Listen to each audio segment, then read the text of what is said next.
Good morning, everyone. My topic is all about elements of culture, group 7 and lesson 20. So, ano nga bang ibig sabihin ng elements of culture? Meron tayong tinatawag dito na values, belief, knowledge, types of folkways, and more. And of values, definition: deeply held principle or standard that people use to make judgment about the world, especially and deciding what is desirable or worthwhile. These are collective ideas about what is right or wrong, good or bad, and desirable or undesirable. Kapag sinabi natin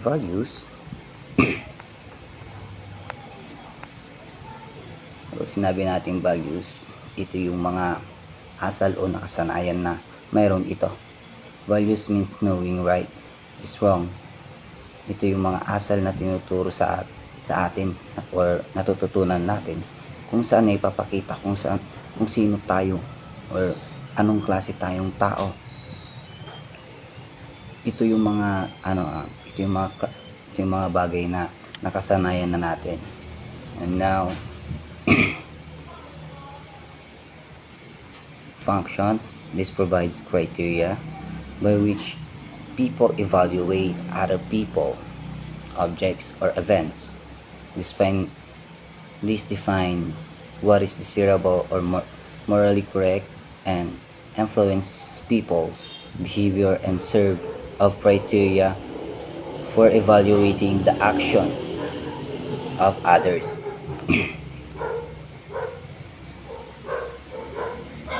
Yung values natin ay nakakatulong sa atin kung paano tayo makikihulubilo sa ibang tao or kung paano natin sila dapat itrato. Our values help us to decide on how to react on our environment. Kasi may mga pagkakataon na yung mga values natin ay iba sa ibang tao. Kaya meron tayong values para alam natin kung paano mag-react ang isang tao or bagay or pangyayari.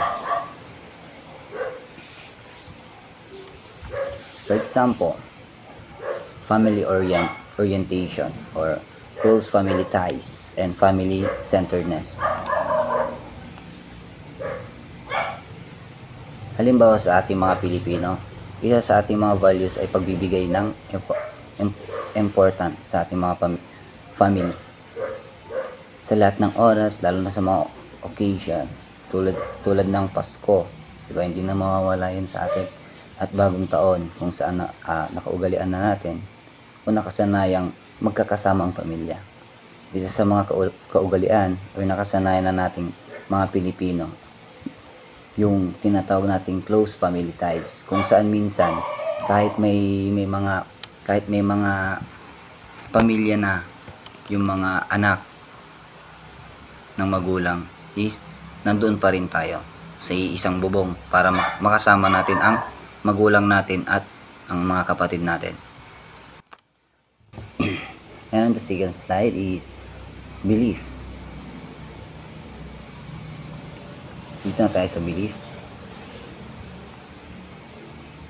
Belief, share ideas held collectively by people within a given culture about what is true. Or these are conventions or opinions that people accept as true. Pag sinabi nating belief, ito yung mga paniniwala o paniniwalaan natin. Ito yung mga bagay na para sa atin ay katanggap-tanggap at tama. Halimbawa, sa kultura ng ating mga ninuno, di ba? Mayroon silang mga paniniwala kung saan paniniwalaan din natin, syempre kabilang tayo sa kanilang kultura. Functions serve as basis for forming norms and values in a given culture. It provides a meaningful system around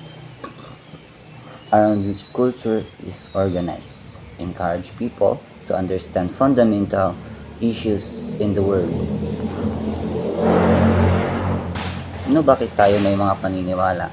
Ang ating belief, siyempre, ating paniniwala or ating yung tinatawag nating belief ay nagsisilbing pamantayan sa ating buhay. Tinutulungan tayo ng ating mga paniniwala para magkaroon ng meaning o kahulugan ng ating buhay at ang mga bagay sa ating paligid. Ito din ang nagsisilbing batayan para maintindihan ang iba't ibang pangyayari at sa paligid natin. Kaya mahalaga ang ating paniniwala.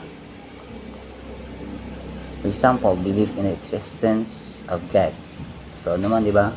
Each individual is unique and special, and goodness of everybody. Halimbawa, ang mga belief natin ay ito na lang, believing in the existence of God. Diba? Kahit hindi natin nakikita si God, naniniwala tayong nag-exist siya dahil nabubuhay tayo. Kasi pag hindi tayo nabubuhay dito sa babaw ng mundo, hindi na natin masasabing nag-exist si God. Social belief, ang paniniwala ng lahat ng tao ay special at kakaiba, di ba? Lahat naman tayo may mga special na paniniwala, tapos kakaiba, di ba? Paniniwala ng lahat ng tao ay may tinatagong kabutihan. Siyempre, lahat naman tayo may tinatagong kabutihan sa ating puso, siyempre. For example, tayo mga Pilipino, mayroon tayong paniniwala tungkol sa mga bagay-bagay o tinatawag na superstitious belief. Ito yung tulad ng pagsasabi ng tabi-tabi po kapag nasa mabundok, mabubundok ka na lugar. Or pag sinabing pagpag, kung pupunta ka ng lamay, syempre sa mga patay, syempre magpapagpag ka daw. Ganun po ang paniniwala natin. And the third slide is knowledge, the range of information, awareness, and understanding that help us navigate our world. Ang knowledge o kaalaman ay ang impormasyon at kasanayan o natututunan natin sa ating pag-aaral at ang experiences natin. Ang ating knowledge o kaalaman ay siyang gabay natin upang maintindihan ang mga bagay-bagay sa ating paligid at upang malaman ang katotohanan. And function, this allows every individual to grasp and learn from the intercultural experiences and how these experiences be integrated into daily life. Bakit nga ba natin kailangan ang knowledge o kaalaman? Kapag knowledgeable or maalam tayo sa isang bagay, ay hindi na tayo mahihirapan para gawin ito. Kapag syempre may kaalaman na tayo sa isang bagay, syempre madali na natin maintindihan at gagawin to. Kapag may alam tayo, kapag syempre nagagamit natin ang mga bagay na or bawat kaalaman, yun ay madali na natin nagagawa sa ating sarili. An example, basic learning or computer system. Siyempre, pag sinabi natin computer system, halimbawa na lang sa kaalaman natin sa computer system, kapag may kaalaman tayo o karanasan tayo tungkol sa computer, maaari tayong pumasok sa mga trabaho na may kinalaman dito. Psychological insight. Siyempre, pag sinabi natin psychological insight, kapag mayroon tayong psychological insight, madali para sa atin ang makaisip ng solusyon sa ating mga problema.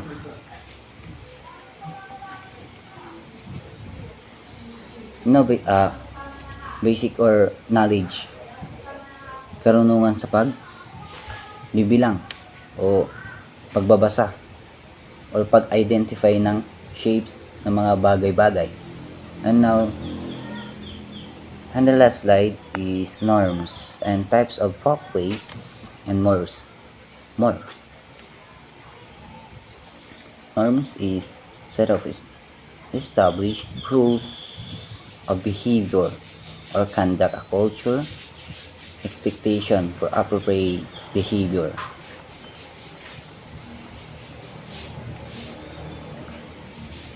Kapag sinabi nating norms, ito yung mga standard o pamantayan na sinusunod natin. Kung saan nakabase ang galing ang ating mga kilos. And now, function, this allows every individual to grasp and learn from the intercultural Functions give specific behavior, acceptable expectation of people in a given situation. Bakit tayo mayroong norms? Ito ay dahil sa ito ang nagsisilbing gabay natin kung paano kumilos ng nararapat sa ating lipunan. Ito ay nagsisilbing moral na kaugalian natin. And now, sharing a seat with an elderly or pregnant woman. Ano nga ang gagawin natin kung may mga may mga senior citizens or pregnancy sa ating mga nasakyang bus? Hindi ba't magbibigay tayo ng galang sa ating mga nakakatanda sa atin? Ito, halimbawa na lang sa norms. Ito ay pagbibigay ng upuan sa mga matatanda o buntis dahil alam natin kailangan nila. Paggalang o sa ating mga magulang, sa ating mga nakakatanda, pagtulong na lang sa mga nangangailangan. And types of folkways, general standard of behavior adhered to by a group, informal norms or everyday customs that may be violated without serious consequences within a particular culture. Types of folkways, ito ay tinuturing na pangkalahatang batayan ng kilos ng mga tao sa lipunan. Ito yung mga karaniwang bagay na ginagawa natin kung saan maaaring hindi masunod ng walang matinding parusa.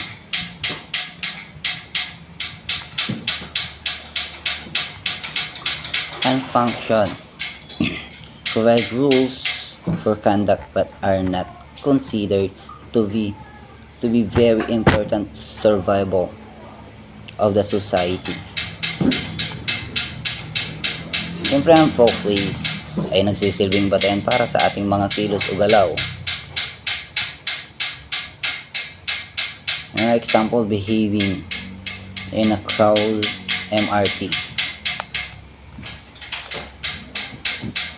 Halimbawa na lang sa ating types of folkways.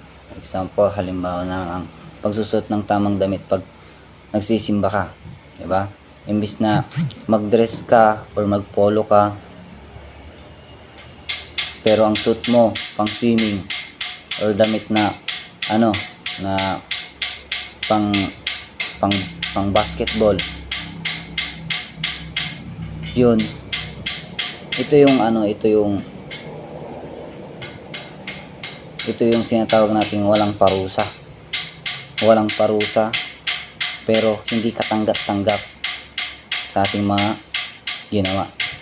Siyempre, sino bang matinong tao na magsusot ng pang basketball or pang swimming sa ating simbahan, di ba?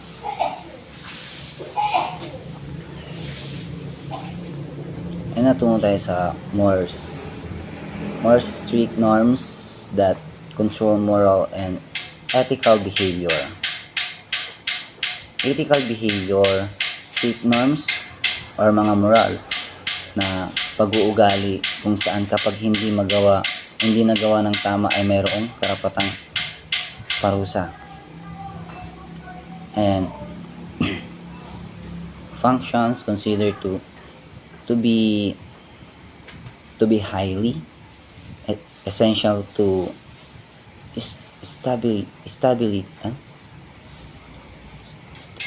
stability of the society. Ang mores ay ang nagsisilbing batayan sa pagbibigay ng karapatang parusa sa isang maling gawain. Siyempre, ikaw hindi ka sumunod sa ating government kung ano yung mga rules. Siyempre, bibigyan ka ng karapatang parusa. Securing health permit before working in a fast food chain. Siyempre, alam nyo na yan, di ba? Halimbawa, nagtayo ka ng negosyo, ikaw negosyo ka ng negosyo, wala ka namang permit. So, ito ay isang gawain kung saan may karapatang parusa. Siyempre, halimbawa pa ng mores ay ang pagpatay o pagnanakaw kung saan ay hindi katanggap-tanggap sa lipunan at nangangailangan ng karapatang parusa kahit saan ka na magpunta. Kung ikaw ay nagkasala, ikaw ay paparusahan. Thank you, ma'am.